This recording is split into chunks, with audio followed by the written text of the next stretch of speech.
internet surfing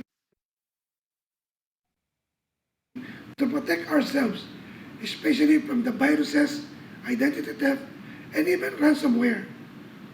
We are lucky that Mr. Ledesma will also discuss internet safety in this webinar. We are sure that you will learn a lot from this webinar. Safe surfing, everyone. Think before you click. Once again, good morning, everyone. All right. Thank you so much, Engineer Reynaldo TC. So today we are presenting Internet Safety and Effective Use of Google Search presented by Mr. Amir Ledesma. But before we begin to the webinar proper, here are some gentle reminders to be observed during the session proper. No? First is please put your mic on mute to avoid unnecessary noise. And second, we encourage everybody, if possible, to open their camera so that even virtually is, ma-feel natin na we are still connected to each other. Third is, if you have any questions,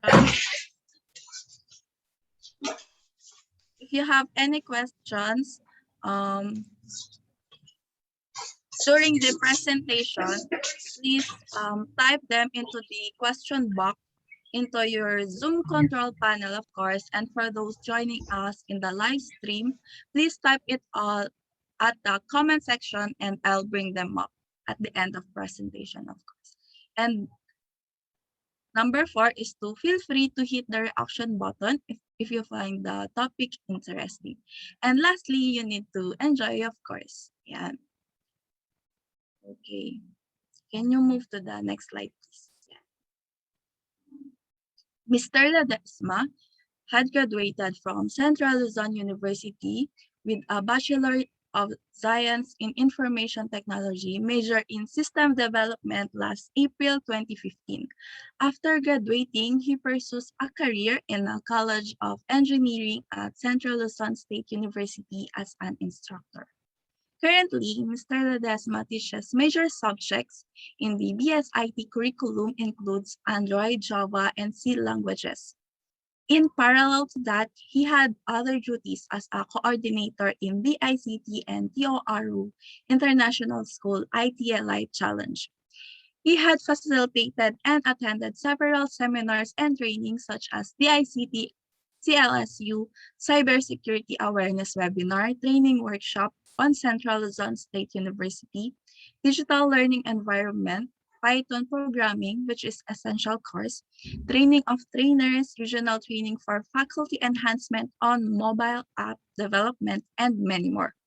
Also, he passed the Diagnostic Examination Programming, which is the DICT, last 2017, and NC2 passer of Computer Hardware Servicing and Test the year 2014.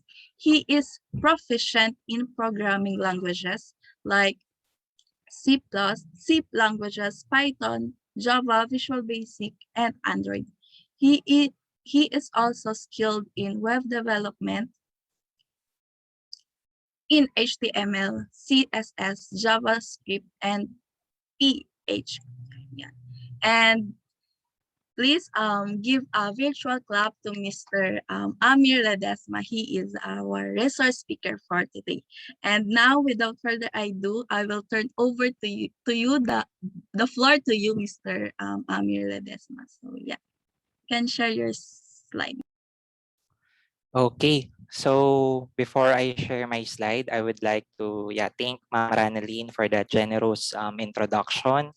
And also, I would like to take this opportunity to thank the DICT for inviting me as a resource person for this TECH4ED program, and also my alma mater, Central Luzon State University, for allowing me to conduct, to be a resource person for the DICT. So without further ado, I would like to share my screen. So, okay, there you go. Can you confirm, Ma'am Ranalyn, if you can see my presentation? Yes, sir. Okay, so I would like to greet everyone a good morning. So Friday na po. Thank God it's Friday. So let's end this weekdays na productive with this webinar. So the title of my presentation is Internet Safety and Effective Use of Google Search. Okay, so the topics that will be discussed for today are as follow. I designed this webinar. The first part will revolve around internet safety, and then the part 2 is all about Google search, effective use of Google search. So yeah, let's start. Part 1 will be internet safety. So let's first define what is internet safety.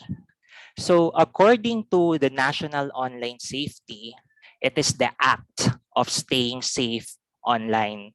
So when you say being safe online, it includes individuals protecting themselves and others to the online harms that the internet may offer. And also, it can lead to unwanted communications, which can also affect their mental health and well-being.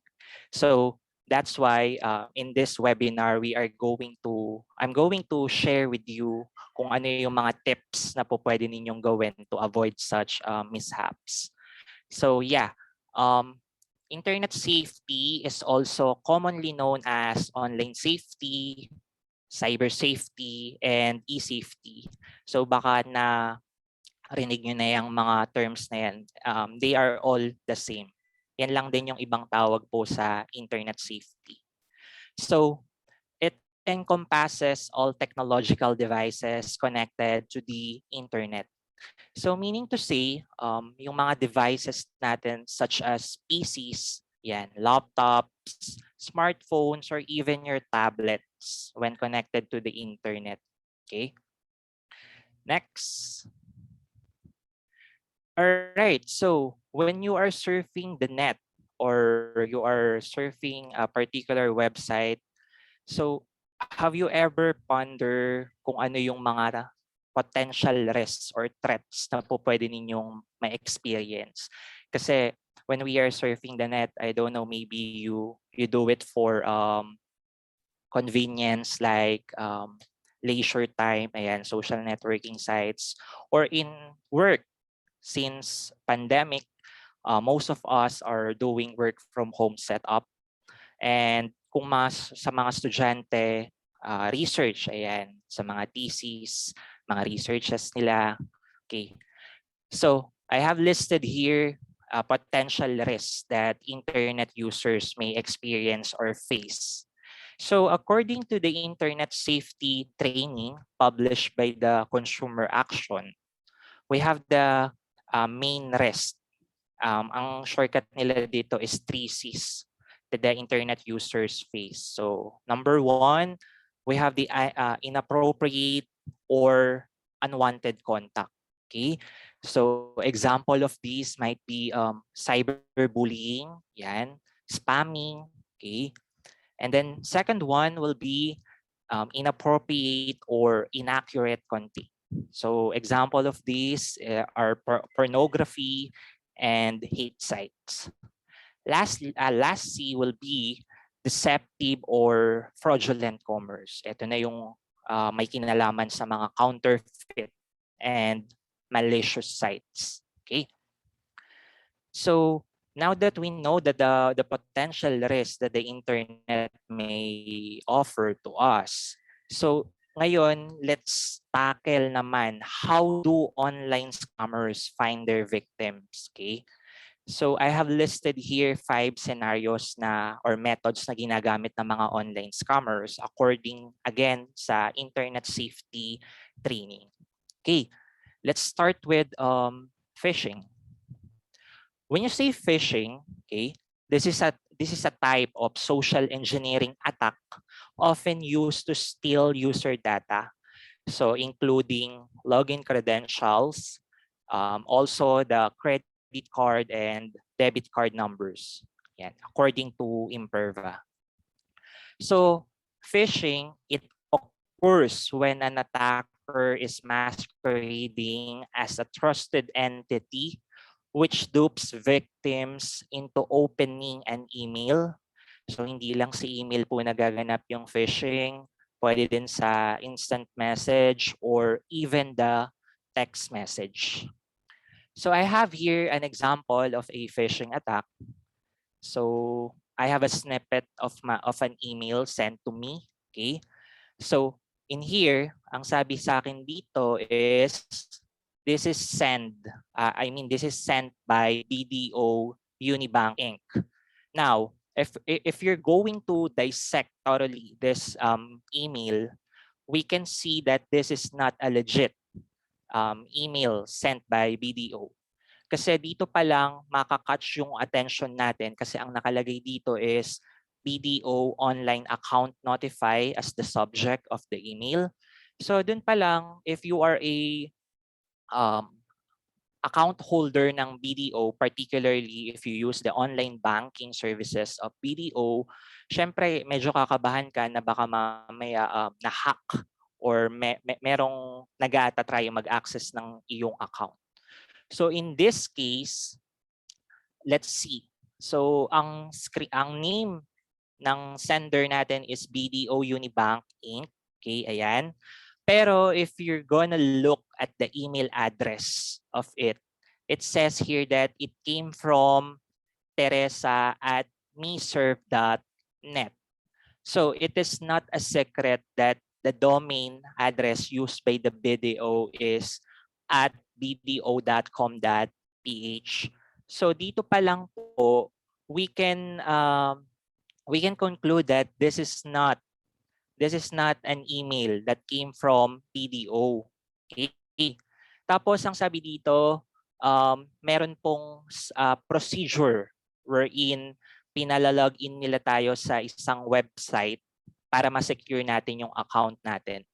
Now, if you're going to check this, ang sabi nila dito, go to login page, click here at https://security/sso/update. So this URL link seems legit kasi gumamit siya ng HTTPS. By the way, when you say HTTPS, it's Hypertext Transfer Protocol secure. So secure yung connection. But if you're going to hover your mouse over this link, when you say hover, pagka tinutok po yung mouse cursor dito sa link na to, yung email natin, mapi-preview niya kung saan ba talaga tayo gustong i-redirect na link netong email. So, I have here, ayan. Nung hinover ko po yung mouse cursor ko dito sa link na to, at the bottom left of my web browser, doon po lilitaw yung link kung saan tayo i-redirect. So it says here that it's open https /aniglas.com.eu/wp/backup.php. So meaning to say, yung link na naka-front po dito is not really kung ano man yung nakasulat. Kumbaga, parang minamasquerade lang niya yon para magmukhang legit. Where in fact, when you hover it, doon po lalabas yung totoong website kung saan nila tayo pinapupunta. Okay? So I just opened this email, okay, as an example para po may maipresent ako sa inyo ngayon. Normally naman po yung mga email natin, like for an instance, yung Yahoo Mail, yung Gmail, what else? Sa iOS, So normally na-filter out naman nila kung sino yung may mga intentions to steal your data. Ayan. So I never open this link. So it is not recommended na buksan po yung link na to. Lalo pat alam naman natin kung saan talaga yung link. Kung saan tayo dadalhin yan. Ayan. Okay. So that's for phishing. Next. Okay, so next is spam. Okay, so spam, medyo nakakagutom. Nag-breakfast na po ba tayong lahat? So in computer terms or technology terms, when you say spam, this is an unsolicited and unwanted junk email sent out in bulk to an indiscriminate recipient list. Ayan, that's according to Cisco. So, ang intention typically ng nag-spam ay they sent it for advertisement purposes. Okay? So, kapag ka may mga spam po tayo, okay, for the common types of spam email, yeah, I have listed here. So, meron tayong commercial advertisements, antivirus warnings, email spoofing, which is yun kanina yung na-present ko po na sample, yung sa BDO Unibank Inc. Okay, so sweepstakes winners, money scams. Ayan, hindi lang po tayo sa email nakakakuha ng mga spam. It could even be in text messages. Like for an instance, itong sweepstakes winner, merong nakalagay doon, good morning, you have won 500,000, etc., etc. Please contact this person.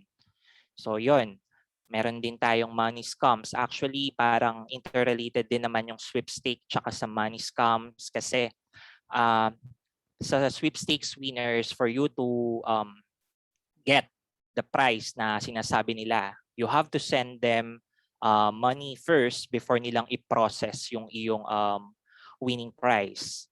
Okay. So for the spam, we have here the spam folder of my Yahoo Mail account. Ayan. So karaniwan, ang na-filtered out ng Yahoo Mail ko is yung sa mga fraud na BDO. Ayan. Na nagpapanggap bilang BDO, I mean. Meron ding Unibank Online, ayan, PayPal. So, email spoofing yung karaniwang nabablock or na-filtered nung Yahoo Mail ko. So, if you're gonna ask me what's the difference between phishing and spam, the difference is actually dependent on the intent of the attacker. Kasi po, when you say phishing, okay, ang intention talaga dyan ng attacker is to steal your data. Particularly nga po yung login credentials, your credit card and debit card numbers, ayan. On the other hand naman, when we say spam, yun nga po, ang karaniwang intention dito is just to spam you for advertisement purposes. Example, company XYZ, and then araw-araw na lang nakakakita kayo ng email sa kanya, particularly dito yon sa my inbox. Example, they are sending you coupons, discount promos, ayan. So the question there will be, Sir Amir, bakit hindi na-filtered out or nabablock ng email ko or ng email account ko yung mga ganong type ng emails? It's because hindi naman na-detect ng email na merong fraudulent na activity within that email. Walang ambiguous link, ayun. Walang suspectable na email address, something like that. So for you to filter those kind of emails that you are receiving at ayaw nyo naman ding nakikita yon sa inyong inbox, you could actually go to the settings of your email account and then tell your email that if you receive email messages from this kind of from this email address, just directly send it to the spam folder. So in that scenario, example, si company XYZ, hindi nyo na makikita yung email messages nila. Given that, okay, given that na inayos nyo po yung nasa settings ng email account nyo. So yeah, that's for spam. Okay. And then next one, we have malware. Okay. So in this kind of method, it is an intrusive software that is designed to damage and destroy computers not only the computer itself, but computer systems. This is according to Cisco. So this is a short notation for malicious software. Actually po, there are different types. Okay, so these are some of the different types of a malware program. So I have here viruses. When you say viruses, these are bugs normally that are attached to an email. So if you happen to check an email sa spam folder ninyo, tapos nakita ninyo po may naka-attach na file, please do not open it. Kasi when you open it, it can affect your computer, masira yung computer ninyo in the sense that magahang yan, hindi nyo na ma-open, yun, ganun po. Next, we have ransomware. I think this happened last year. Parang nabalita to sa news wherein yung may-ari ng mga PCs, laptops, ayan, hindi nila mabuksan yung mga files. Example, if I have document files na kailangan ko for my business o kaya mga PowerPoint presentations ko na gagamitin ko sana kinabukasan, only to find out that hindi ko mabuksan. Tapos meron dong nakalagay or info na naka-display that I need to contact this person or this email address para lang mabawi ko yung files ko. So yun po yung sa ransomware. It encrypts your files and then demands a ransom. Normally, it is in the form of monetary to return the data to the user. Okay. Next, I have here scareware. So the user would be taken to a page to purchase a fake program. Okay. Now, we have here spyware. So it can monitor all forms of communication and interaction on a device. So balik lang po tayo way back 2009 to 2011. Ayan. So ito yung kasikatan ng mga computer shops, di ba? Yung mga 1 hour for 15 pesos, ayan, 3+1 na services nila. So when you are using public computers like that, you should be aware na baka mamaya may mga naka-install doon na spyware, mga keyboard log, wherein yung mga tinatype mo sa keyboard is actually na-save sa isang text file.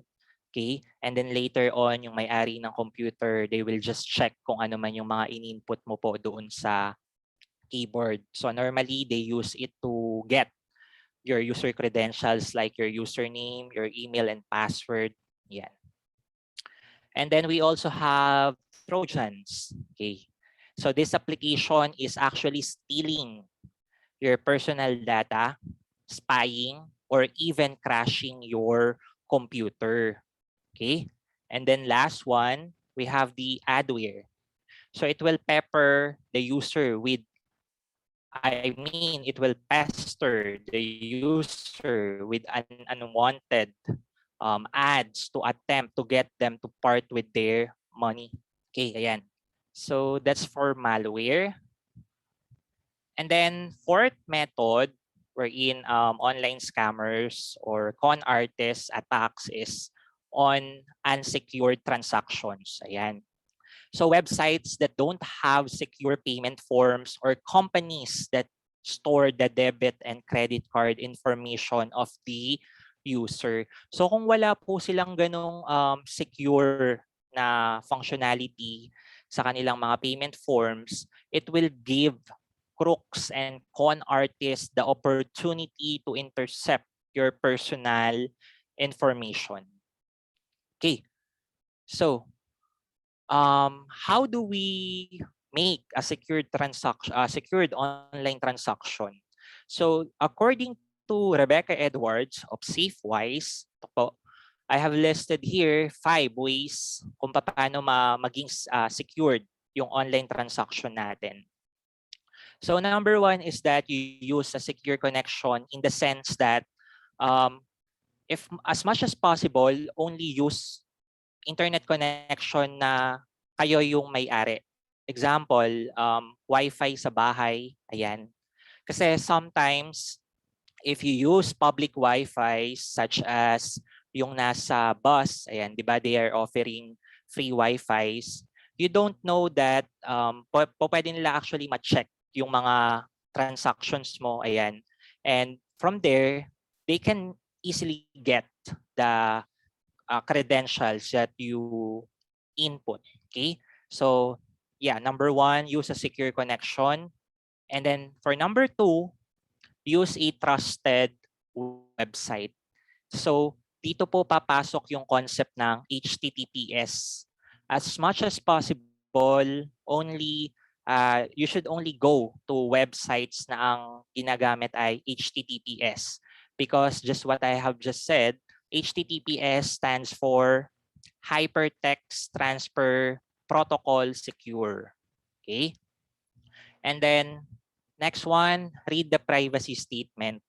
Ako po, aminado ako dito na hindi po ako nagbabasa ng privacy statement kasi sobrang haba niya. Pero what we can actually do, kahit ako ang ginagawa ko lang is I'm just only scanning yung agreement or yung statement.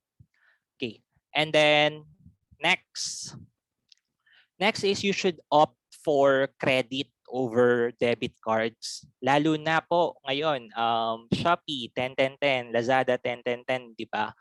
So if you are purchasing products on that kind of online shopping platforms, then it is suggested that you use your credit card. Kasi po, if you use your debit cards, example, you have a sum of 100,000 on that. Tapos ang binili mo lang naman po sa Shopee, for an instance, ay worth let's say 100 pesos. Ayan.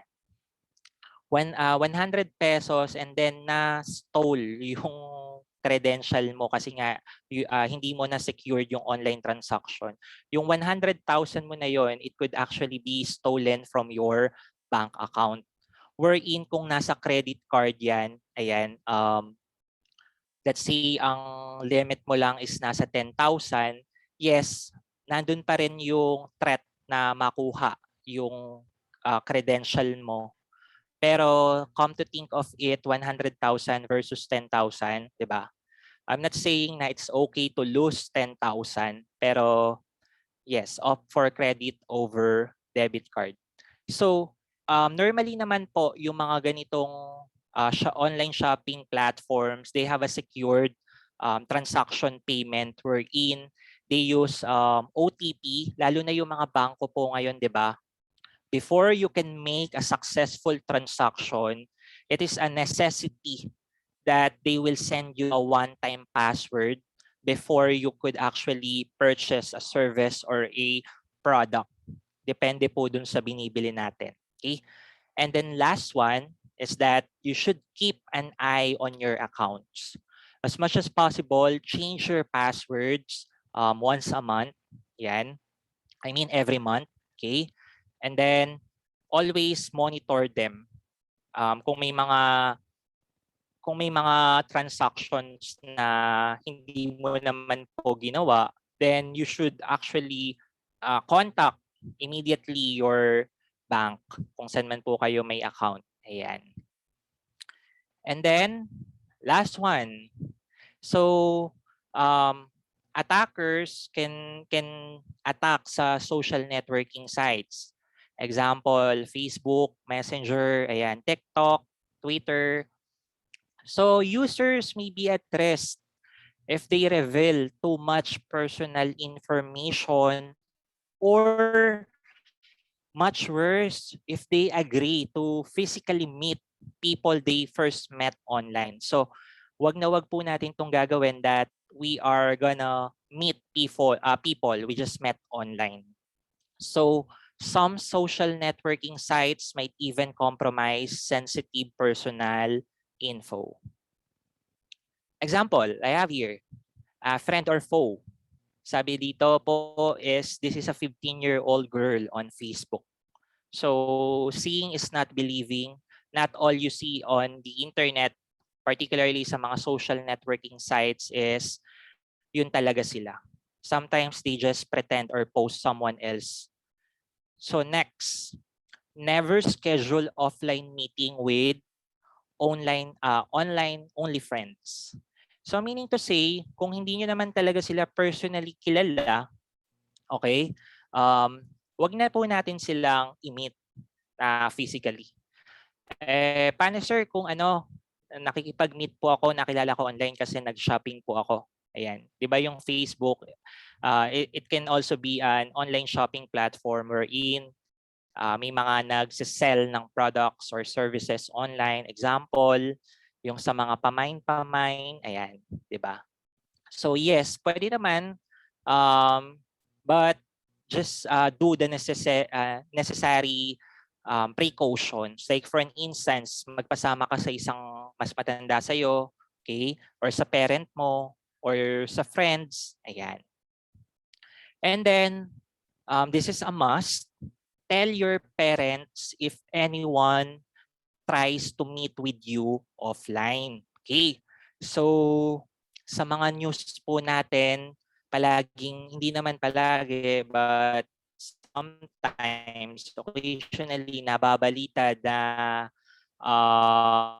may unwanted incident na nangyari kasi this person nakipag-meet siya times sa 24 oras, ayan, sa TV Patrol, pero mostly sa SOCO, ayan, investigador. Doon na po nangyayari yung mga unwanted incident. I mean, na-featured. Okay? Next. Okay, so I'm gonna give some internet safety tips kung paano po tayo mag-navigate or mag-surf sa mga social networking sites tsaka sa internet itself. Okay. So number one is think about how different sites work before deciding to join. So for an instance, before joining to Facebook, check nyo muna ano ba yung mga features na offered niya.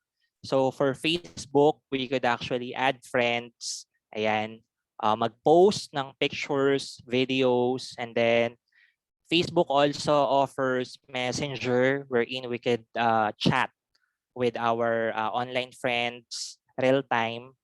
On the other hand, let's say Instagram. So yung Instagram is a social networking site designed only para sa pag-post ng pictures and videos. So yung mga ganong pong senaryo, check natin yun. Next, you should restrict the audience over the information you post. So meaning to say, you could actually limit kung sino lang yung makakakita sa post mo. Say for an instance, your post to your friends, and for an instance, gusto mo lang i-share yon sa family mo just to inform them, and it happened that wala kayong group chat sa Messenger, you could actually limit the audience in the sense that you just go to the settings of your post and then nakalagay doon yung sa audience, friends, or friends of friends, tapos may nakalagay na only me. So pwede mong i-filtered out doon sa mga friends mo kung sino lang yung pwedeng makakita ng post mo. So that's for restricting the audience. And then this one, it is also a must that you should keep vital information to yourself. Kasi sa Facebook po, di ba, kailangan i-input natin doon yung address natin. Hindi naman siya, I don't know if that's mandatory, pero parang optional. So if you happen to write your address on Facebook, your email address, and your contact number, see to it that it is only vital to yourself in the sense that yung sa restriction ng audience, pwede din po yun sa info. Pwede nga makakita lang is friends, friends of friends, or yourself. Only me yung specific na nakalagay kay Facebook doon. So in that sense, anyone on Facebook will not see your address, yung mga vital information mo. Kasi nga, ang ang nilagay mo na sa settings mo ay only me. Okay. Next, according here kay Federal Trade Commission, you should make your screen name that doesn't reveal too much about you. So, for an recommendation lang naman to wherein instead na full name mo yung nakalagay doon sa social media account mo, why not make a screen name? So, 'di ba parang artista lang ganon. So, last one, stay away from adult sections of the internet. So, ito po yung sa pornography. Ayan. And then I also have here, okay, so post only information that you are comfortable with others seeing and knowing about you. Okay. It is also recommended that you should consider not posting your picture. Okay. So bakit naman, sir? Paano pong ma-verify ng mga friends ko online na ako talaga yon? Okay. So sometimes kasi kaya siya nire-recommend is because it could cause identity theft. Identity theft in the sense that yung mga pictures natin online can easily be downloaded. So kung wala mang feature na download button doon, napaka ano na po ng technology natin, 'di ba? Isang screenshot lang 'yan ng phone or sa PC or sa laptop, makukuha pa rin nila yung photo mo. Okay? And then this one, don't flirt with strangers online. So it is not recommended that you are flirting sa mga nakilala mo lang online. Bakit po? Kasi it can lead to, yun nga, unwanted incidents na nakipag-meet ka tapos may masamang nangyari. So we don't want to end up in situations like that. So just avoid it. And then this one, never do anything on a webcam you wouldn't want to end up on social networking sites. So hindi lang sa webcam ng laptop, ng PC, kahit po sa camera ng cellphone ninyo or ng tablet ninyo, please do not record a video that would make you in an embarrassing position. Okay? So yeah, that's for the internet safety tips. And then I have here, so parang ang mga dinidiscuss ko kanina is sa mga adults na and teenagers. I also have here internet safety tips for our children or our youngsters. So according to the Asian School, I have listed here 5 tips kung paano natin sila masusubaybayan or magaguide. So number 1 is we should tell them to never share personal info. So habang bata pa sila, let's educate them that posting personal information should only be done sa mga comfortable with lang yung anak natin, okay? Or mga bata natin. Next, you should also, as a parent, we should monitor their online activities. May mga apps na pwede nating ma-monitor yung internet usage ng mga bata kahit yung mga apps na ginagamit nila. And then this is very crucial. Listen to them. Okay? When you say listen to them, if they happen to tell you stories about their experience on surfing the internet or the web, just listen to them, and if they ask, okay, if they ask some things or they want to clarify some things, then you should be able to discuss with them properly.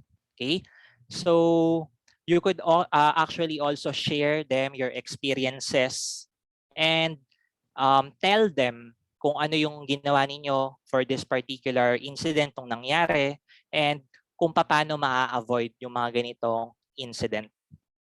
And then next, fourth one, we should also set the time limit for their internet usage.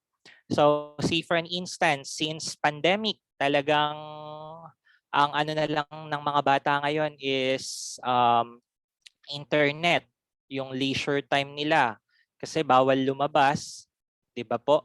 So set them a time limit. For an instance, okay, sa morning, you will just use the internet for an hour. Sa after lunch, hour lang din. And then before you sleep, sige, you could actually use it for 30 minutes. And then lastly, educate them about internet safety and online threats. Ayan. So that's it for my internet safety tips for children. I have also here top 5 parental control apps to monitor your children's online. According to Tom's Guide, ito yung top 5 na ito po yung top 5 na po pwedeng gamitin ninyo on your smartphones or tablets para ma-monitor po natin yung activity ng mga anak natin online. So for the top one, we have here Net Nanny Control app. So that came from Tom's Guide para ma-monitor nyo. Ayan. It says here that yung mga apps na ginamit ni Jessica ay Play Music, Pokemon Go, ayan, Prime Video, Roblox. And in here, there's also a set time. Ilang oras lang ba siya or minutes lang siya po pwedeng mag-use ng internet. So according to this snippet, na-display po dito yung use time. Tapos kung ilang oras na lang yung po pwede pa. Okay, so we could also have Norton, Family, ayan, Kaspersky, Safe Kids, Custodio, and Our Pact.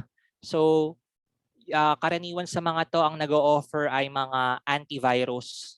Okay? So gaya ng Norton at saka Kaspersky. So Net Nanny Control app po is available online. Is available on iOS and Android users. Okay. So to formally close my part 1, I have here a video with regards to internet safety. So let's just watch. This is just a 2-minute video clip that I got from Creative Conspiracy. So it is child focus e-safety. Okay.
Okay, so that's it for the 2-minute video clip. So yeah, as dun sa napanood po natin, 'di ba? We have this little child and nag-access siya ng isang application, particularly a game application sa computer ng kanyang daddy.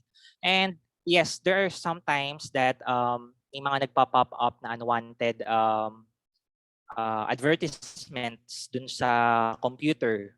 And as a child, alam naman natin that they have this curiosity to know everything. So dun po sa video, yes, kinlik niya, and then nag-pop up yung maraming ads. So as a parent po, instead of scolding them, okay, we should actually teach them na kung paano siya maa-avoid or ano yung solution to solve that particular problem. Remember, yun nga po, we are in a pandemic situation, and as much as possible, we could use technology to bond with our kids. So that's why let's educate them the proper ways and the internet safety tips kung paano magna-navigate or surf sa internet. Okay? As says here, did you see something weird on the internet? So you should always ask for help. Okay. So that ends my presentation for part 1, internet safety. And let's now go to of Google search. So I have here tips and tricks for students conducting online research. So hindi lang po ito pang student, kung hindi pang adults din, ayan. Working people, employees. Ayan. Okay, so let's first define Google. So according to TECH4ED, so it is an internet search engine. And at the same time also, it is a web browser, the algorithm that's designed to retrieve and order search results to provide most relevant and dependable sources of data possible. So fun fact lang, Google is derived from the word Google. Google is actually a mathematical term meaning 10 raised to the power of 100. And I have here, according to Alex Chris of Reliable Soft, okay, he conducted this statistics wherein yung top 5 best search engine. So this is just published last August or September 2021. So according to this statistics, 92.26% ang nagsabi na they prefer Google as the best search engine over Bing, which lands on the second spot, Yahoo, which is on the third spot, Baidu, fourth, and then last one is Yandex. So Google is the most popular search engine with a stunning 92.26 market share compared to, ayun. So ang inabot lang pala po ng Bing ay 2.83%. Ayan. Okay, so now that we have the background for Google, yes, let's now discuss on how we could actually efficient use yung mga Google searching natin. So I have here listed 9 Google search modifiers or operators. Let's start with double quotation marks. Ayan po. So for the double quotation marks, use this operator to search for the exact order. Okay. So for an instance, if you want to search for little lizards, you will get the results that have all those words, but not necessarily in the order you search. So by adding double quotation marks and searching for little lizards, you will get only results that include those words in that order. So let me just go to my Google. Ma'am Ranin, can you confirm if you can see my Google here? Hello? Hello. Yes po. Nakikita po I'm ba yung Google po? Wala po sir, wala po. wala sir, double quotation marks yung naka-display. Okay. So thank you for confirming. Just a sec. So new share. Okay. And then ayan. Okay. Yeah, can you confirm now? Yes sir, Hello? yes sir. Okay, Yes po. thank you. Okay, so kanina ang sabi natin, sorry, let me just open my Incognito.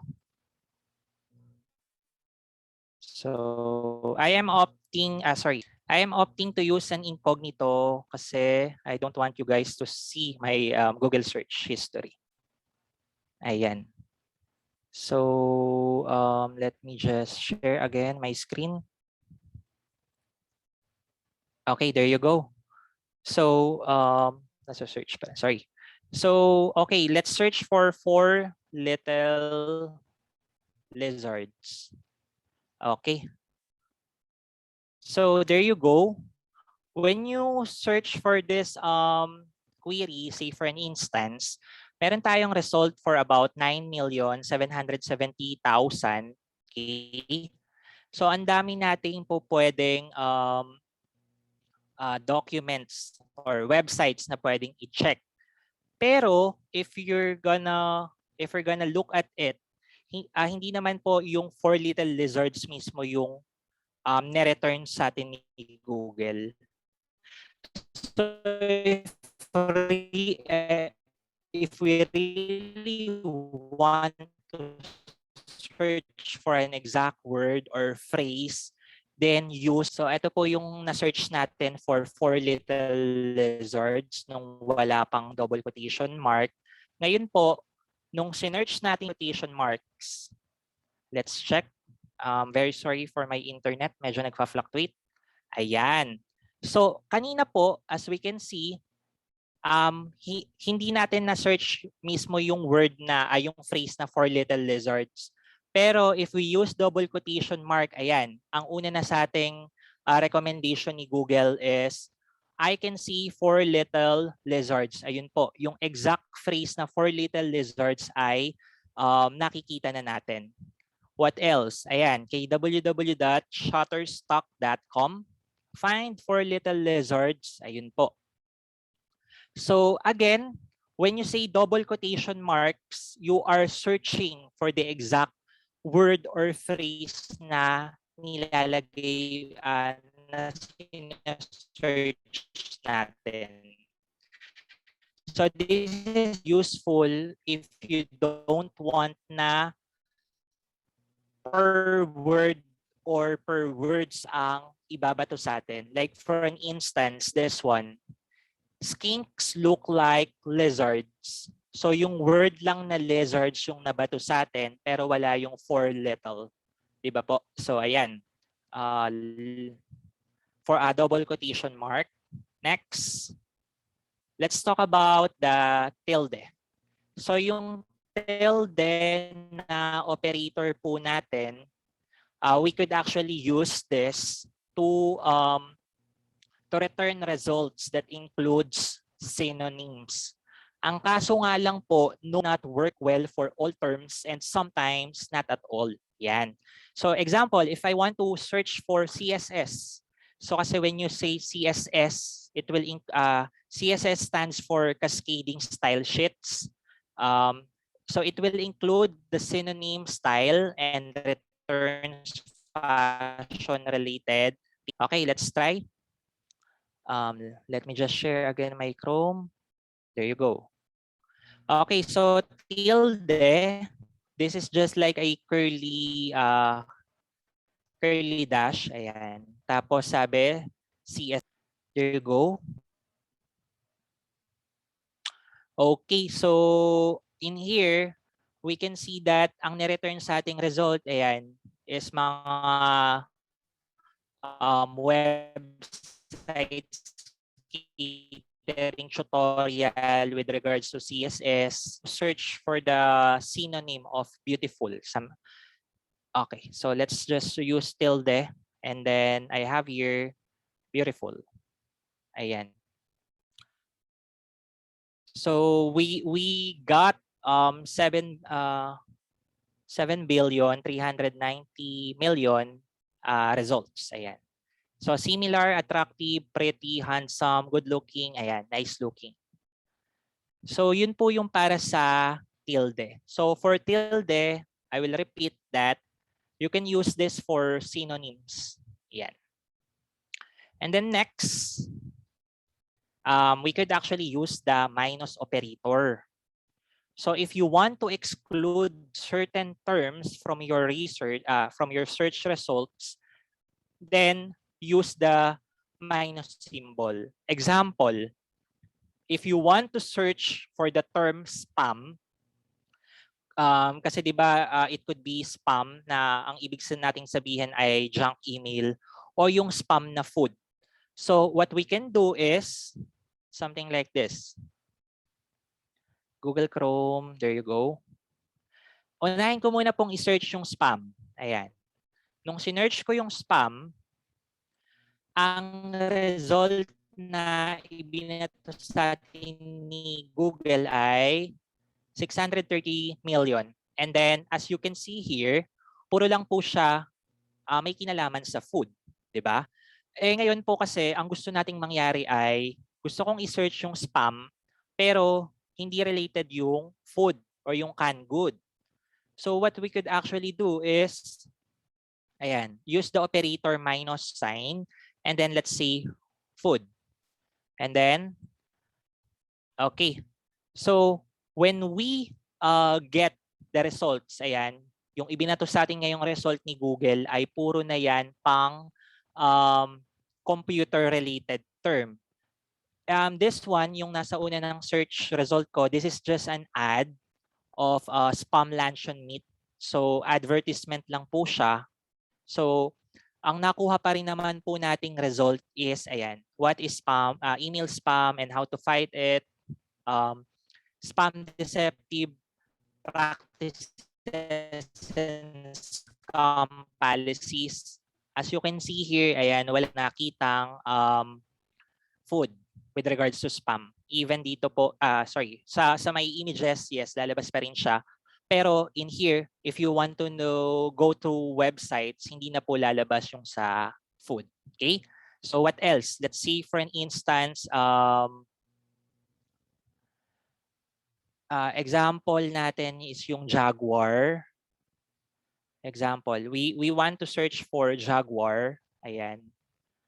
Pero sa Jaguar, ang lalabas dito ay mga cars. Di ba po? What if we don't want to see Jaguars na related kay cars? So we could actually write Jaguar and then minus sign car. Ayan. So ang lalabas na po dyan sa atin ay mga results regarding Jaguar na animals. There you go. Same with kung ayaw naman nating makita na ang results natin ay animal na Jaguar, then we could actually write Jaguar minus sign animal. There you go. So ang lalabas na po sa atin dito is yung sa mga Jaguar na cars. So yeah, that's it for the minus sign operator. Next one. We have here the numeric ranges. So if you want to search for certain numeric range in your Google search, then use the ... operator. So say for an instance, you want to search for a camera in price range of $50 up to $100. So let's do that query or Google searching. So okay, camera. And then if I'm going to search for price lang, ayan. So sa price, we could actually see here different prices offered. Okay? Pero if you really want to narrow it down, like for an instance, if you have really a tight budget, na dapat kailangan pasok lang sa budget ko na to, then use the numeric range. So see for an instance, that should be $50 $100.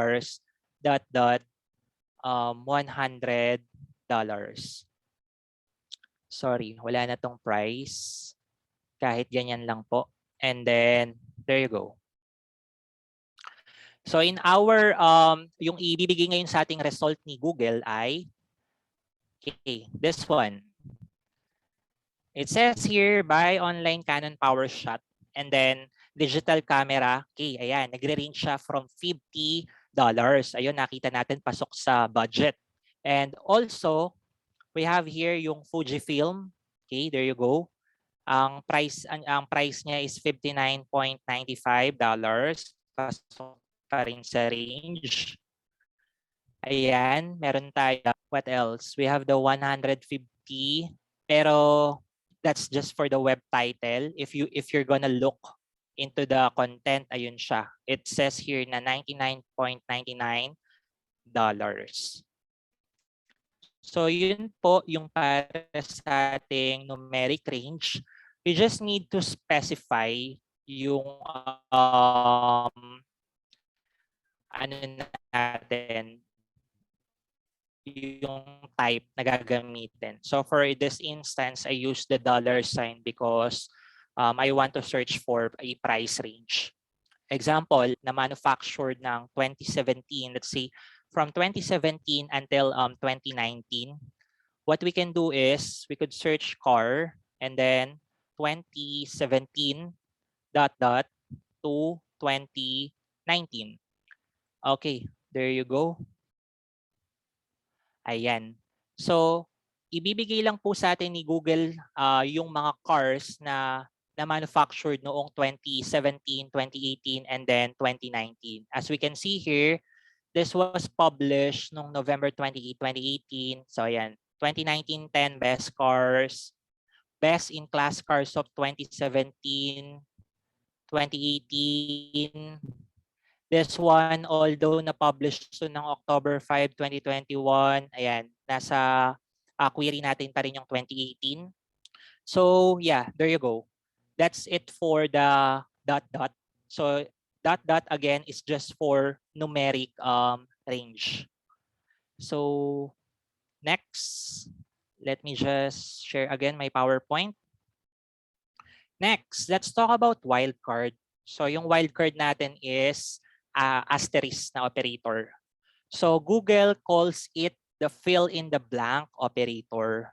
So for example, if you want to search for amusement, so it will return pages with amusement and any other term or terms that the Google search engine deems relevant. Yun po ay kung gagamit ka ng wildcard na asterisk. Note that you cannot use wildcard para ipangbuo sa parts na asterisk. In this one, what we want to search is amusement park, pero hindi mo binuo yung park. Instead, ginamit mo yung asterisk for this query. So this is actually invalid. So let's try. Okay, Google Chrome, share. So let me just search for amusement. So ayan, we got 1,140,000,000 results. Let's try if we're gonna use asterisk or the wildcard. Na-trim down natin po yung ano natin, yung nakuha nating results. So kanina we got 1,140,000,000 results in here. It is trimmed down to 228 million results. Ayan. So amusement asterisk. So now, certain-try po namin yung amusement P asterisk, pero gumana naman po siya. Ayan po, may ni-return pa rin naman po siya, sir.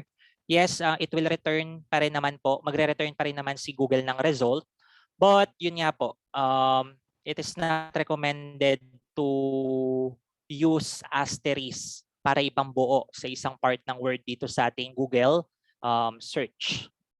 So yeah, that's it for asterisk. And then let's talk about sites. I mean site search or search site.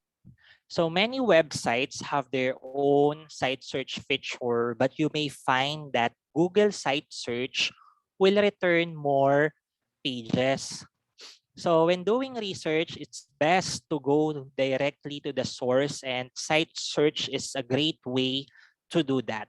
So example, you want to search for iPhone 13 Max Pro, but only in www.apple.com.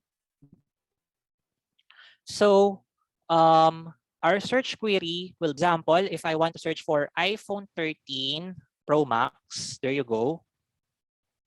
Ayan.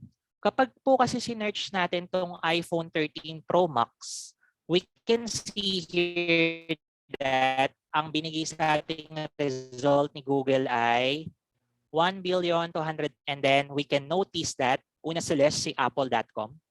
Pero po, binibigyan niya din tayo ng result galing kay gsmarena.com. We also have here a result that came from 925mac.com. Okay? O meron din po sa youtube.com.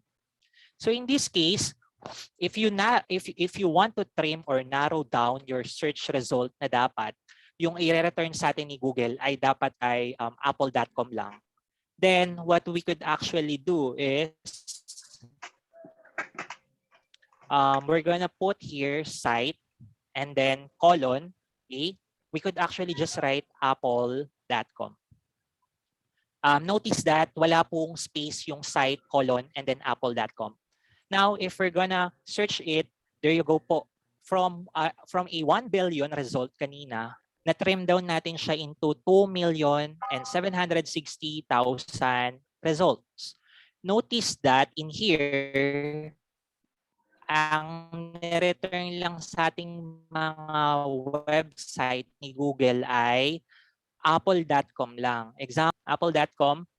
Apple.com pa rin po. This one also. This one, and all of it. So yun po yung kagandahan sa site search. Particular website, then use site search. Okay? So example pa natin, ipakita ko lang po yung sa may na nagmamatter po yung spacing. So say for an instance, if I just want to search websites, if I want to search website regarding nytimes.com, try po natin yung wala munang walang space. Ayan. So in here na nakapagbato si Google sa atin, nakapag-return si Google sa atin ng website with regards to nytimes.com only. Ayan. Pero po kung lalagyan natin siya ng space, ayan. Let's check kung puro nytimes.com pa rin. Ayun. So in here, mas lumawak po yung search result natin. So kanina, na-narrow down lang natin within narrow down lang or na-trim down lang natin into nytimes.com.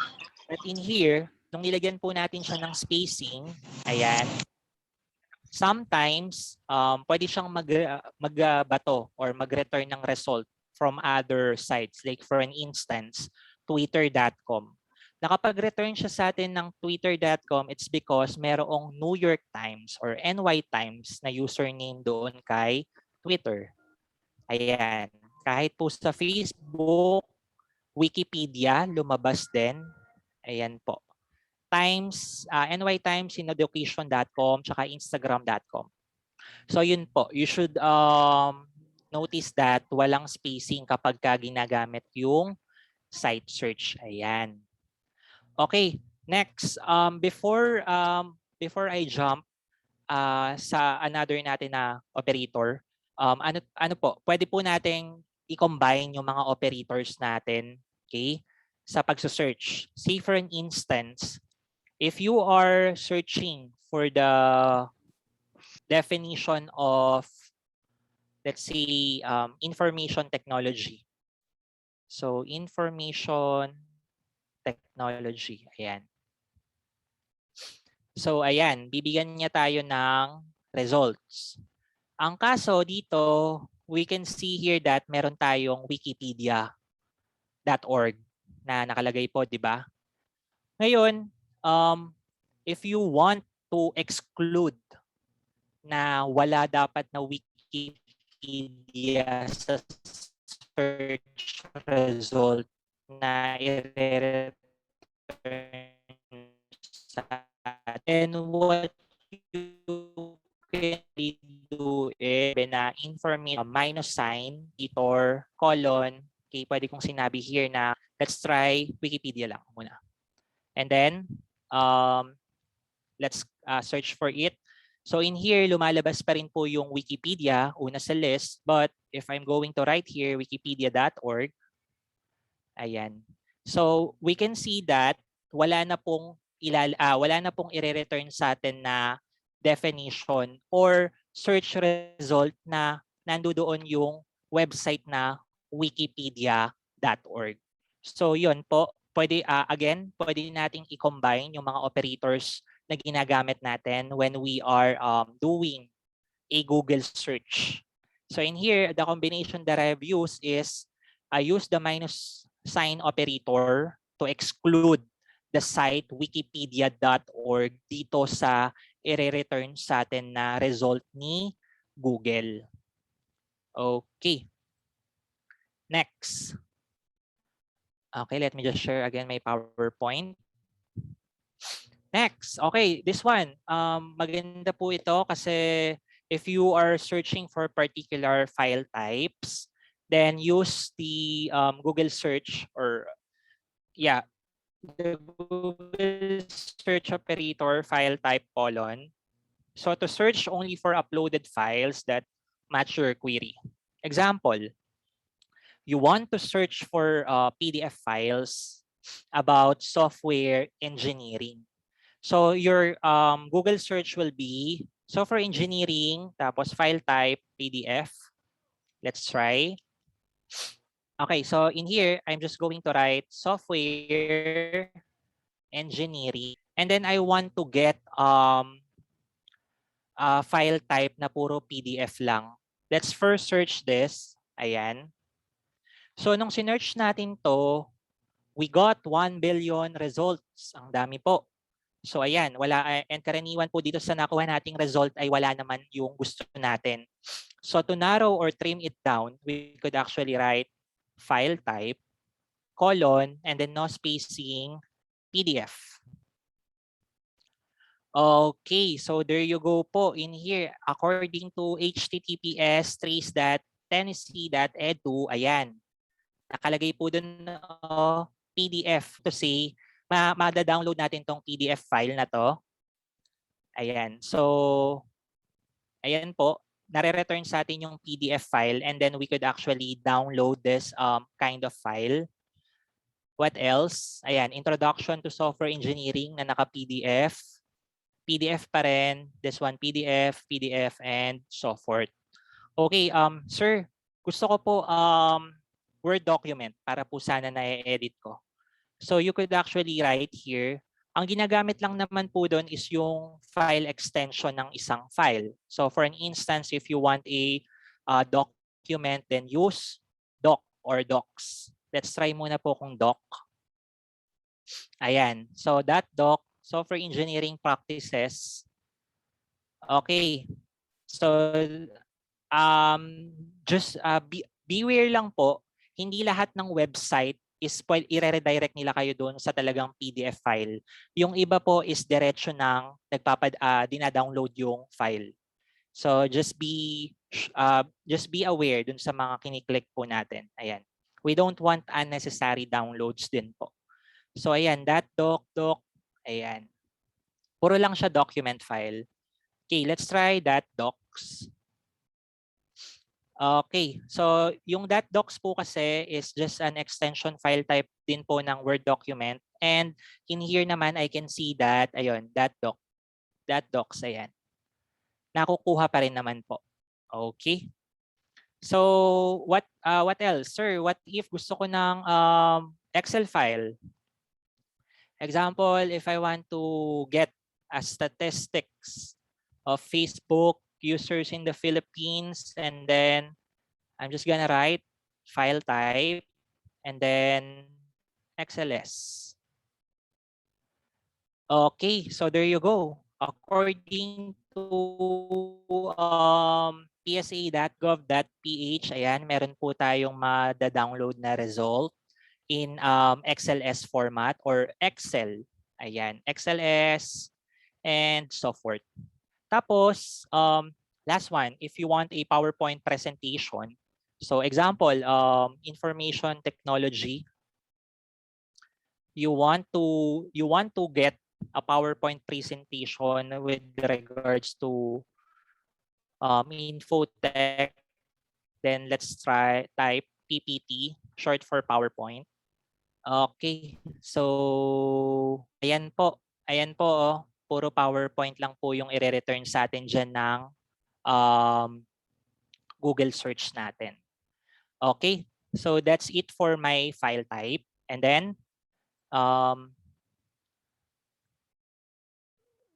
okay, so let me just share my PowerPoint again. Next to file type will be search titles. Ayan. Meron tayong in title na tinatawag.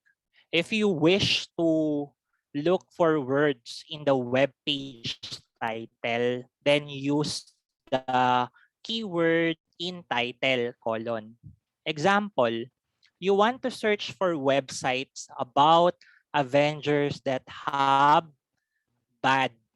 Yung bad na bad word natin in the title, ayan. So, let's try. Google Chrome, this one. Okay, so I'm just going to search Avengers muna, tapos lagyan ko na ng bad. Ayan. So nagreturn siya ng result na 116 million. Tapos let's look for this one. Ayan, ang sabi dito, Dark Avengers, Wikipedia. Pero if you notice, wala naman po dito sa web page title natin yung bad. Ayun po, ang nakalagay dito ay Dark Avengers. So that's not what we search. That's why, let's try this one. Avengers and then in bad. So from 116 million results, we have narrowed it down into just 235,000 results. So una sa list natin is ito, according from reddit.com. Okay. Ayan, if I'm gonna hover my mouse cursor doon sa my tab, kasi doon po natin makikita yung webpage title, then we could actually see here, why is Marvel's Avengers video game so bad? Nandun po nakalagay yung word na bad, meaning to say na kuha natin sa search natin yung title na kasama yung word na bad. So yun po yung gamit ni in title. So what else? Let's try vocal media. Vocal.media, I mean. Ayan.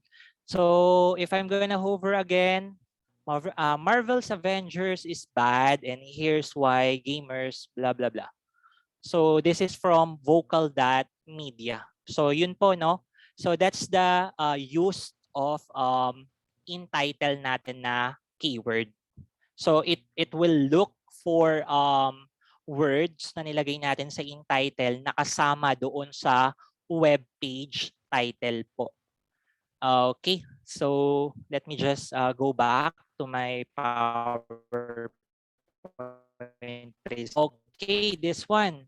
Let's look for the if you want to define a particular word, then use the keyword define : Example, you want to search the definition of box. So this is good for quick word definitions. Let's go back to Google Chrome. There you go. And then I'll just go search for box. Sabihin natin box. Ayan.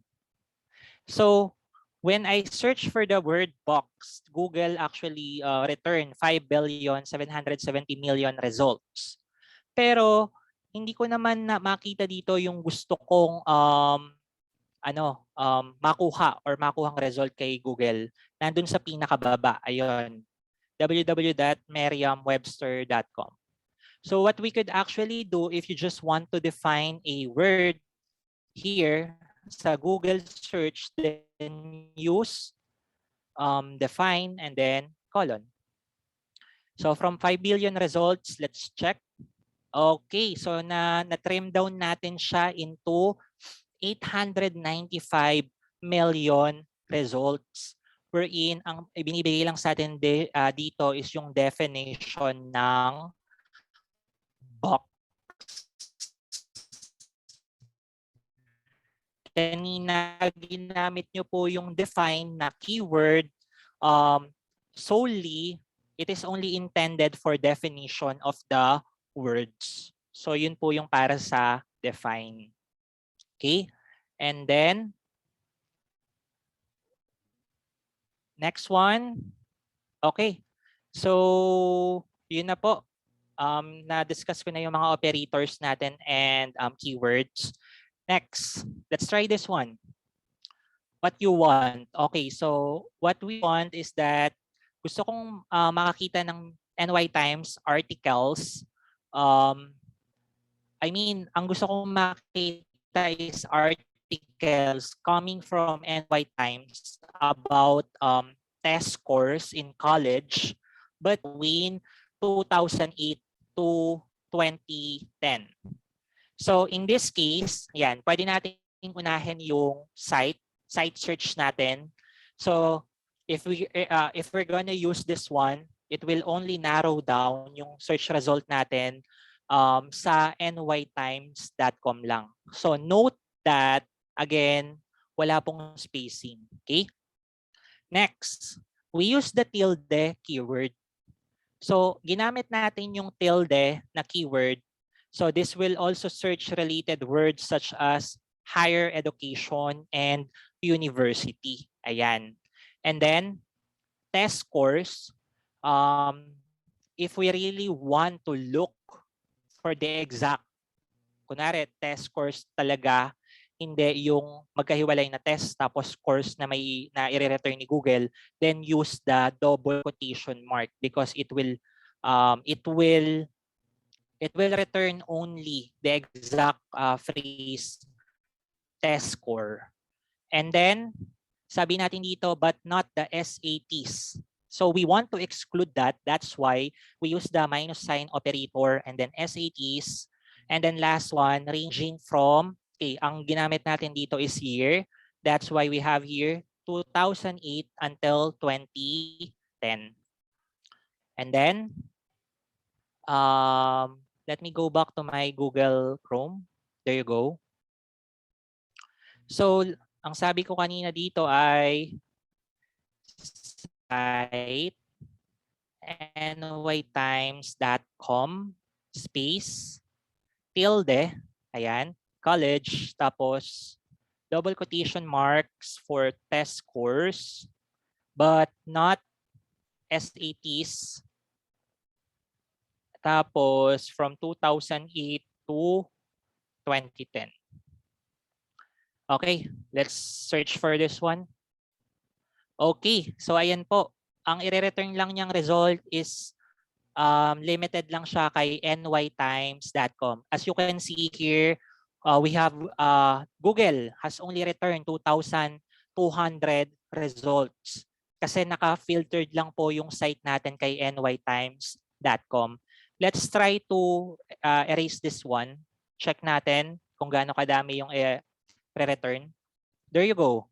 If wala kayong particular site na pagkukunan, ang na-return sa atin po ni Google ay 13 million compared dito kanina sa 2,200 results lang. Okay. So tilde will search for synonymous words for the term college like higher education and university. Ayan. As you can see here, yung test scores natin na naka-double quotation mark, ayan, na-search talaga niya yung exact phrase na yun. So, ayan po, public colleges and universities. Yung universities, dito gumana yung tilde. kasi synonymous siya sa word na colleges. And as you can see here, ang ano pa po natin ay exclude natin yung SATs. So in here, wala naman po tayong SATs na makikita, rather test scores lang. And then, ang gusto pa nating mangyari is may range lang na yung year natin. So from 2008 to 2010.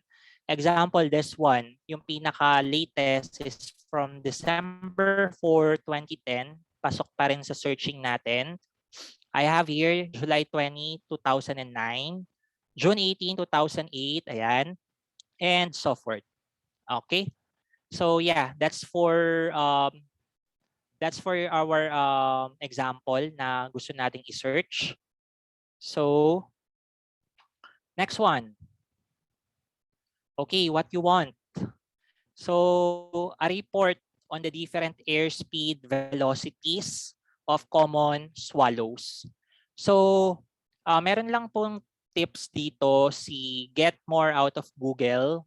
Ayan po, nakalagay din po dito kung saan ko ito na-retrieve. Ang sabi dito, don't ask Google questions. Okay? Think about how an answer would be phrased and search for that. So in other words, never search for what is the airspeed velocity. Ako po, guilty po ako dito dati that I tend to use Google searching in that particular way na naglalagay pa nga po ako ng question mark. Kunwari, what is information technology? Ayan. But having said that, we could actually use, kasi may mga operators naman and keywords si Google na pwede nating gamitin to narrow down and trim down yung mga search results natin to maximize yung capability ni Google to return yung mga results na gusto lang natin. Okay? So in here, although dito hindi siya in-specify na kailangan ko ng isang PDF file, so kasi sabi dito a report, so it could be in the form of PDF, it could be in the form of docs, PowerPoint presentation, ayan. So pero dito ang ginamit na po is file type and then PDF. Tapos ang sabi nga natin dito ay airspeed velocities. So I put here, nilagay po dito nung source ko is airspeed and then ginawa niyang in title yung velocity para ang i-return sa atin po ni Google is yung mga websites na merong velocity on their web page title of asterisk swallow. So yung asterisk ayan dito sa scenario na to, pwede din pala siyang gamitin before the word. Ayan. So asterisk replaces itself with common terms in your search. In this case, red rump, swallow and laser, strip swallow, etc., etc. Okay, so let's try this. Okay, I'm gonna share my Google Chrome and then file type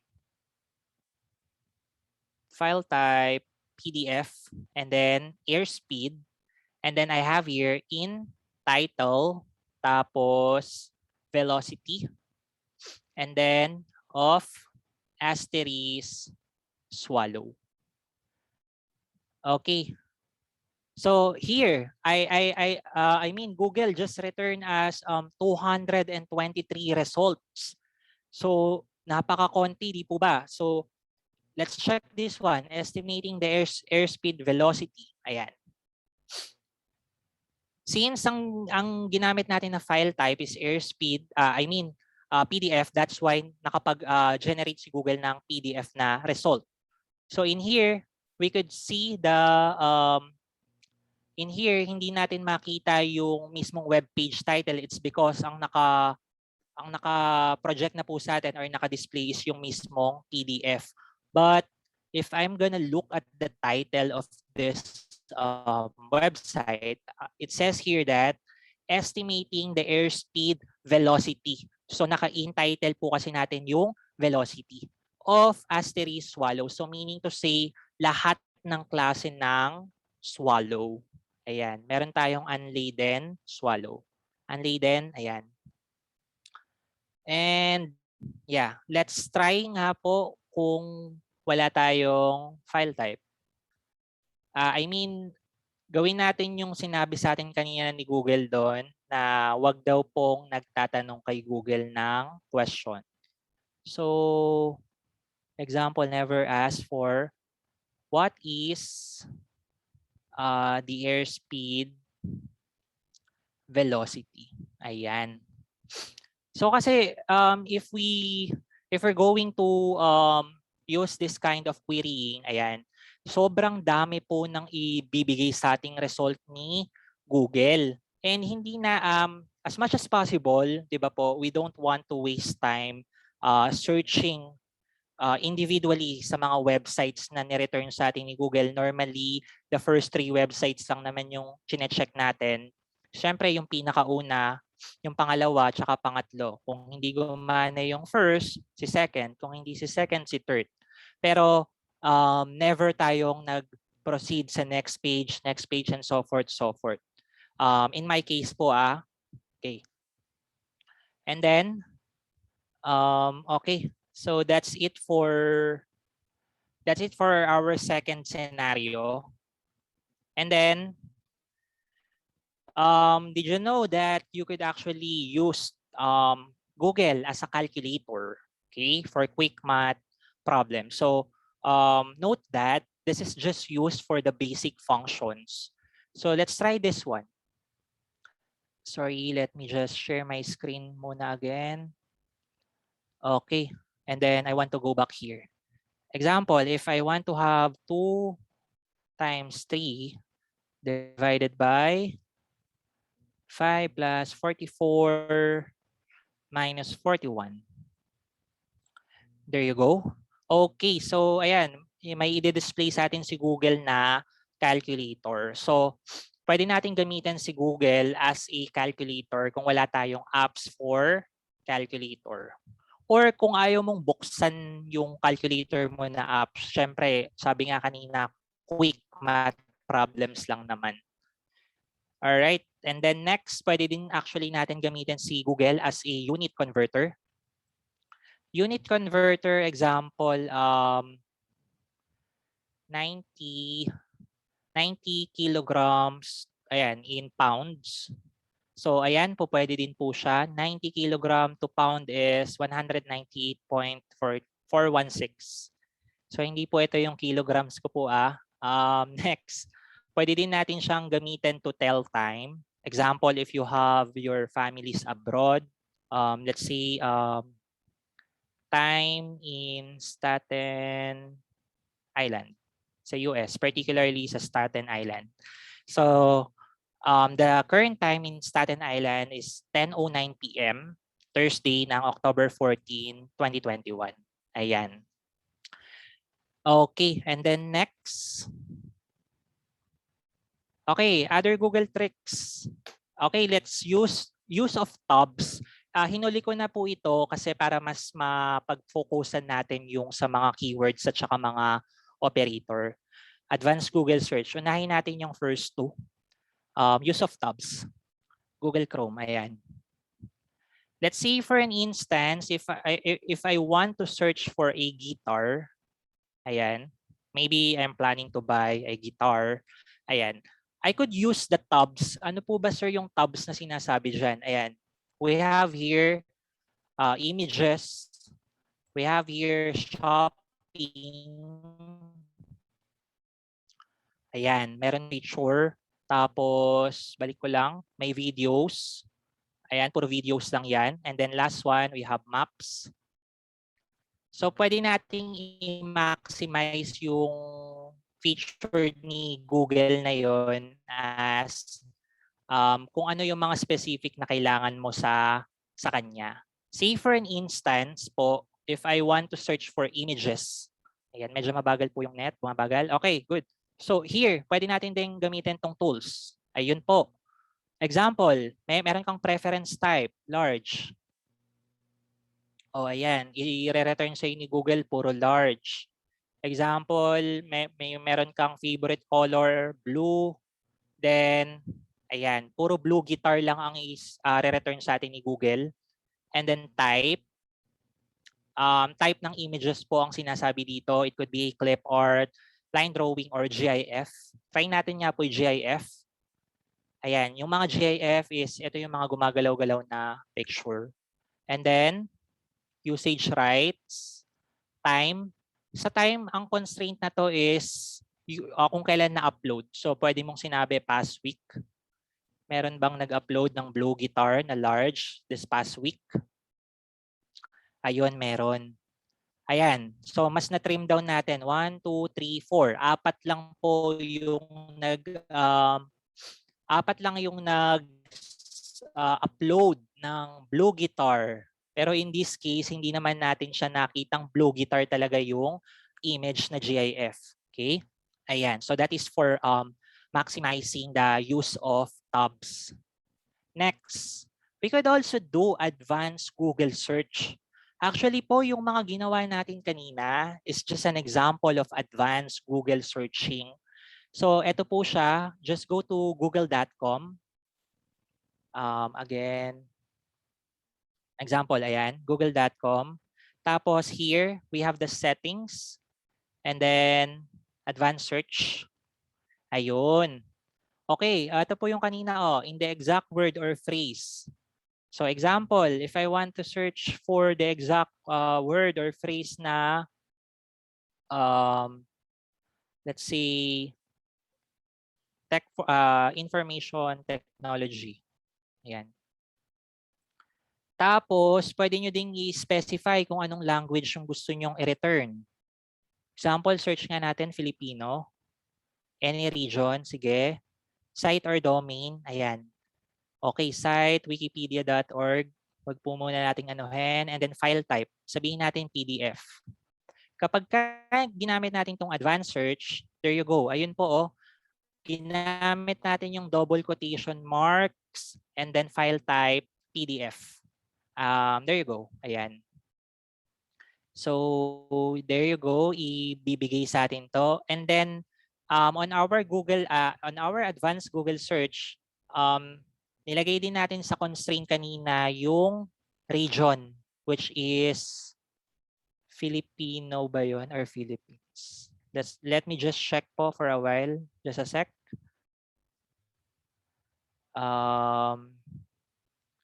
I think, yeah, this one. Tapos, information technology, file type PDF. Okay, there you go. Advanced search. Ayan. So, ang i-return lang sa atin is lahat ng website dito sa ayan.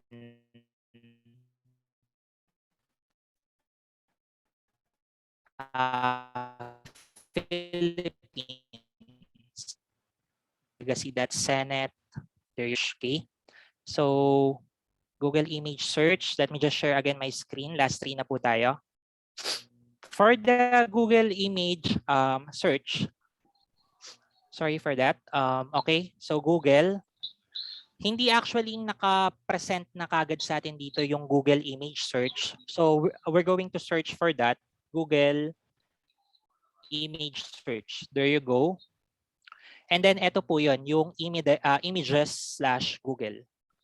And then, ayan, i-return niya tayo dito kay google.com/imghp HL is equal to N. And then you could actually paste your picture or your photo via image URL, or you could just upload the image if you have it. So choose file. Okay.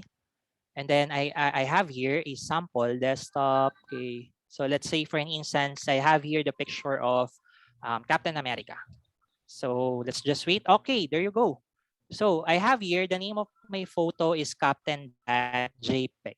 So since we are searching using image, dito tayo napunta kay images particularly. But di ba po kanina yung images na tab is solely used for images. But in here, nagbigay din siya ng websites to cater our Google image search. It's because we use the Google image, that's why, ayan, na ilagay din po yung picture, I mean yung website with regards to Chris Evans, yung American actor. Okay, let's try one more. Okay, so ayan, upload. So let me try my photo. Ito, photo ko to during my interview. Direct your attention to the screen. Okay. Just a sec po. Ayan. Hindi ko na po lalakihan yung photo ko. Pero I am wearing a smart casual attire or long sleeve in this photo. As you can see here, ang binigay sa ating result ni Google is dalawa. Ang na-identify ni Google is smart casual attire. So hindi po applicable dito na may i-stock tayo na tao. Okay? Example, meron tayong picture ng crush natin or ng someone natin, tapos gusto nating malaman pa yung mga info niya. Natutunan ko sa webinar kay Sir Amir, pwedeng gamitin yung Google image search. Yes, pwede po, pero it will not identify who are referring to. Lalo na po kung hindi naman the artist. Kamukha nung kay Chris Evans or kay The Deputy Administrator for Institutional Development. Okay, so ayun po, gaya po nung kay Chris Evans or nung kay Captain America kanina, nagbigay siya ng regards to Chris Evans, particularly the Wikipedia artist siya and famous or popular. So in my case, I'm not that kind of popular. Walang ni-return si Google na article niya is dun yung smart casual attire ko po. Okay? That is for Google image search. And then last two na po tayo. Yes, matatapos na po. Okay, Microsoft PowerPoint. Let me just go back. Okay, this one. You could actually do math in Google search box. Ito medyo bigatin. I'm not that expert sa math. Kaya I just grab an example. So, and then last one, Google voice search. Okay, example natin po ay, okay, so ang sabi dun sa example ko ay sin or the sign of x divided by y raised to the power of -3. There you go. And then Google search. So there you go. The Google actually return a graph for sign of x over y raised to the power of -3. Ayan. So ayan po. And then last one na po. Last one. Please bear with me. We could actually also do Google voice search. Okay, so ito po yung icon for that. Okay, so I'm just gonna click it. Space dog. According to Wikipedia, Soviet space dog who became one of the first animals in space and the first animal to orbit the Earth. Okay. So, no, kung medyo tinatamad tayo na mag-search through with the use of our keyboard or keypads, then we could actually use Google search. So sometimes kung wala po yung icon dito, just update your Google Chrome or yung mismong search browser na Google Chrome ang gamitan natin para magamit natin yung feature na yun. And then, okay, I think that's the end of. I hope that you learned something from this webinar from me and magamit natin or ma-utilize natin. So yeah, thank you all and have a great weekend. So questions kung meron po. I'm just gonna end my share screen. Okay. Yeah, I think I'm already done, Ma'am Ranalyn. Yes, hello po. Ma'am Ranalyn, hello po. Okay, so there you go. Ayun, may mga nababasa na po akong comment. Thank you so much po everyone for listening again. Okay, open forum po tayo.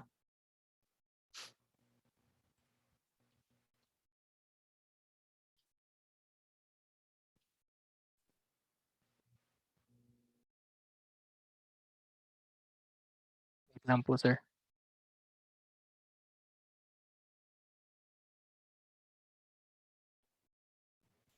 Okay, sige po. I'll be waiting for your questions para Hello, po. good morning, sir. So I'm Riza po from DICT student po. Mukhang nawala po ata si Ma'am Rana. So meron po tayong question po dito. Yes po. Ayan. So from Grace Rafael po, why some emails from legit sender are in spam? Example, certificate is in my spam. So yun po yung question niya, sir. Okay, sometimes our email providers, so nafi-filter nila yon as a spam kasi may mga certain areas, like for an instance, baka yung email address na ginamit is ambiguous, yun po. May mga links na nasa tingin ng email provider natin ay malicious or may virus o yung mga attachments. So yun po yung nagmamatter sa email para i-treat niya as spam. Or kung hindi naman pasok dun sa mga nabanggit ko po na reasons, is baka paki-check po yung settings, baka na-mark as spam natin yung email, yung particular email address po na yun. Yes, thank you po. Ayan, thank you, sir. I hope that answers your question, Ma'am Grace.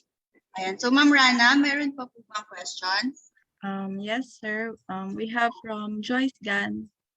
Paano po nila ma-penetrate ang text ang email? Ang text at email thus experiencing spam and etc. Okay, that's a very good question. Kahit ako po ay nagwa-wonder or nagpa-ponder, paano kaya nilang nakukuha yung mga email natin? Paano kaya nakukuha yung mga personal info natin? According to my Google search, well, it's because hindi ko naman po sinasabing lahat ng companies, pero according to my research, some companies actually sell our data. Hindi naman yung vital info like our name natin, sa email address natin. That's why nakakapag-spam sila sa mga email natin and numbers. Yun po. Okay po, thank you, sir. How about, is it possible to encrypt our pictures before uploading? From Grace Rafael. Again. Okay, so pictures, when we say encrypt po, para mas secured, I think may mga functionality naman doon yung mga social networking sites. However, if we're gonna do that by our own selves, I don't think po na kaya natin siyang i-encrypt. Ayun po. Okay.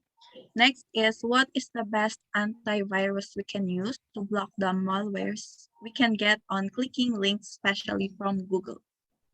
Okay, so for that question naman po, it actually depends on your searching. So say for an instance, if you are a fan of Norton, Kaspersky, ayan. Depende yun sa gamit natin. But I recommend to check the reviews and comments of the clients. Kasi makikita naman po natin doon yung rating ng bawat isang antivirus. Okay, thank you, sir. Okay, we have last 3 questions, sir, now. What is the first thing to do if you've been hacked by ransomware? Okay, so if you've been hacked by a ransomware, the best thing to do if you're not that kind of techie para ma-retrieve or mabawi mo yung mga files mo over the over them, then okay, particularly if I mean if yung mga freelance na IT expert is hindi pa rin carry out yung problem mo, then last sigurong scenario would be to go to the National Bureau of Investigation, I don't know, or NBI, para i-ask or just inquire them for that kind of matter. Yun po. Okay, next question, sir, is how may we know if the site is legit or not? Okay, good question po. So we could actually know the site is legit or if yun nga po, yun dun sa may URL link kung merong HTTPS na nakalagay. Kasi po kung HTTP lang, it only means Hypertext Transfer Protocol. So meaning to say, hindi siya secured. Pero not all HTTPS website is actually secured. That's why your internet browser, especially if you have an antivirus, they could actually detect whether or not a particular website or web link is contains viruses that could actually harm your computer. Okay, sir. Ayun po. Thank you. Ano lang po pala, may nabasa akong comment, ma'am. According to Sir Jeffrey Samarita, yeah, you go to PNP Anti-Crime Cybercrime Division for investigation. Ayun po. Okay. Thank you, sir. And the last question would be from Mr. Mark Junis. Do we have a tools or report to prevent these certain emails? For example, these spammers, sir. Yes po. You could actually filter out sa settings ng email natin, email provider natin, to block or to filter out particular email addresses na ilalagay nyo po doon. Na para if you receive future emails from them, then automatically it will be redirected to your spam folder. Okay, thank you, sir. So, napaka-active na mga participants natin, sir, and it's very good sign that they're listening to your webinar, sir. So, marami silang gustong malaman, and me, of course, marami din akong natutunan, sir. So, it looks like we've covered all of our questions, no? And now, we will giving the certificate of recognition to our resource speaker, of course.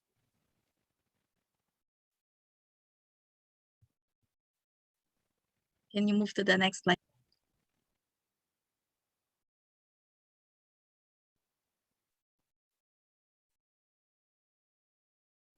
Oh, yeah. Let me read the citation first.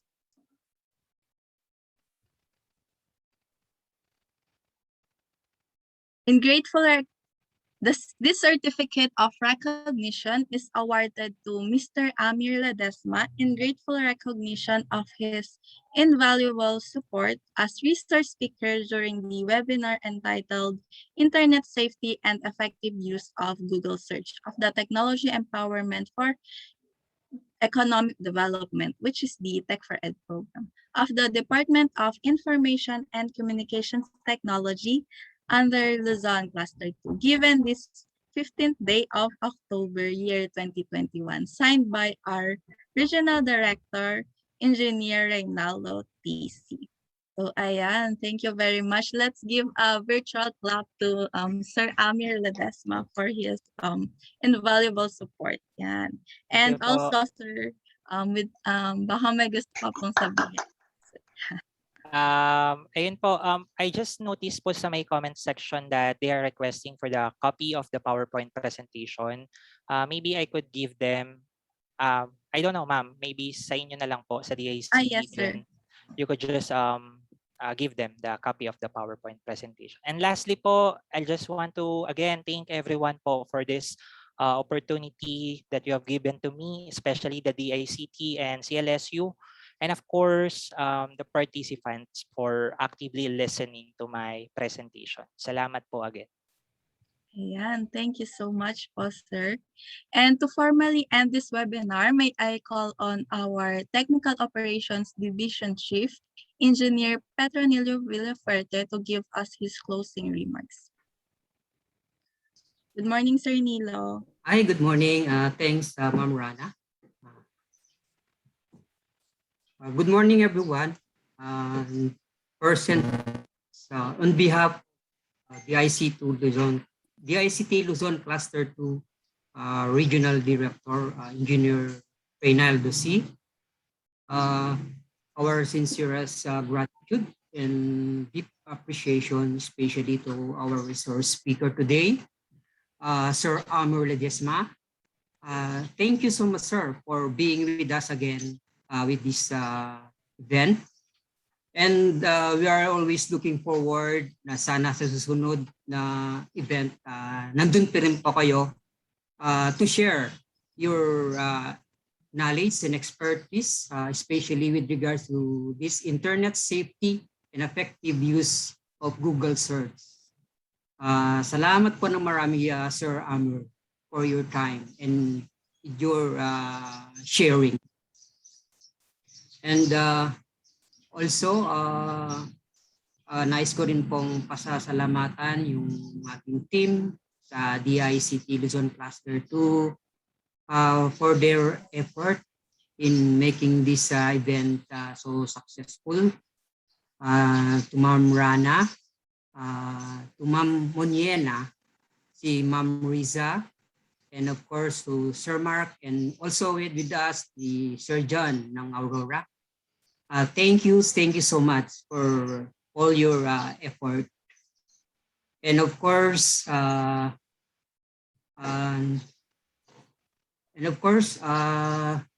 to our attendees, marami po tayong naging attendees, almost 100 I think.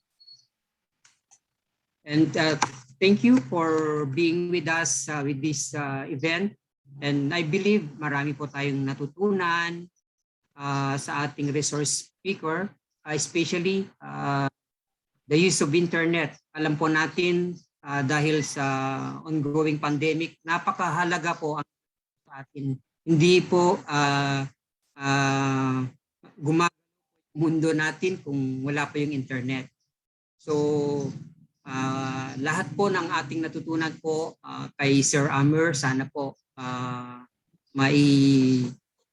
magagamit po natin from our day-to-day activities, and especially to our learning sa mga estudyante po. Sana magagamit po natin gusto as regard to this webinar. So with that, thank you so much sa lahat, and may God bless us all. Okay, thank you so much, Sir Nilo. Yan.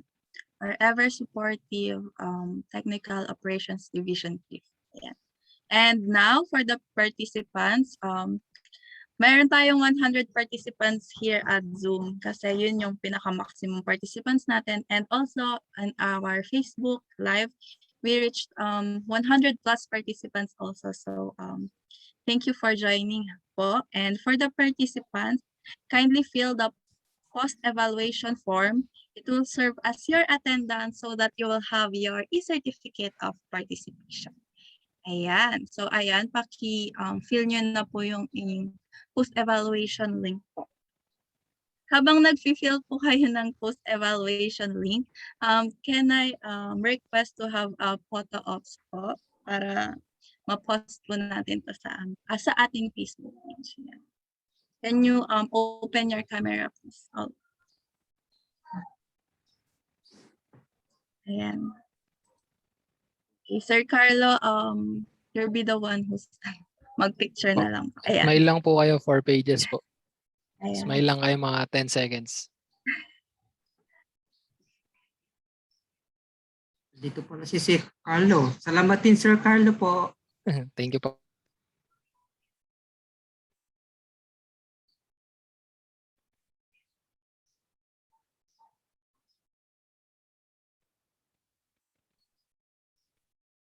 And okay na po. Yan. Thank you so much, Sir Carlo. Yan po. Ayan. Pwede na po kayong magsagot ng inyong mga post-evaluation. Ayan. So, I think eto na yung end ng ating webinar. So thank you so much sa lahat ng nag-participate, especially to our resource speaker, Sir Amir. Thank you so much. Yan. And then sa lahat, safe and God bless. Pwede nyo din pong panoorin yung replay ng webinar sa aming Facebook page, of course, sa TECH4ED program under the DICT Luzon Cluster 2. And abangan nyo pa ang aming mga more webinars. Yeah. So that please like and follow our page po. So everyone, thank you and keep safe. Have a happy weekend, of course. Happy weekend. Thank you po. Thank you sa lahat. Ingat po. Thank you po. Salamat po. Thank you po.